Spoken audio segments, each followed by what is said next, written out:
接下来介绍佢出版的作品啦，样板出版、样板发表第一是讲创作初期，526在教书的地位有参加苗栗四xã、台新引xã俩是在新部啦。37岁时间正因为了日本的黄教士受创的触击，开始创作日本的短篇小说《水月》。年闹钟的金利五在台湾新福学发表，俩受创欣赏伊离开以后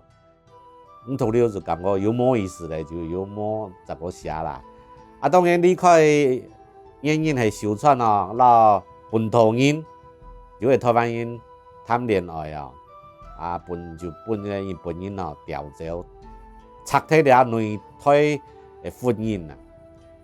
佢冇寫咧，也係因為佢有調到關係共學校，有卡冇慳韓國發表的個題目，用開了創的台灣新文學，創頭是日本人插進啦，最後是停刊呀。也補充一點就講，526本身我是講偉大了不起啦，佢上來傳播真理。真實我是非常的認同啦。不過526的書地位特別了詞傳的小說沒有判結改強人生啦、戲曲啦了藥的技巧我是冇乜嘅贊同啦。你係講佢自家講了是了藥品的經驗啦，表示講經驗的經驗當有效。我是感覺唔係了現代有實驗醫學嘅藥品啦，有隻動物植物嘅東西，係咪真正有效咧？你科學是一次本人發現啦。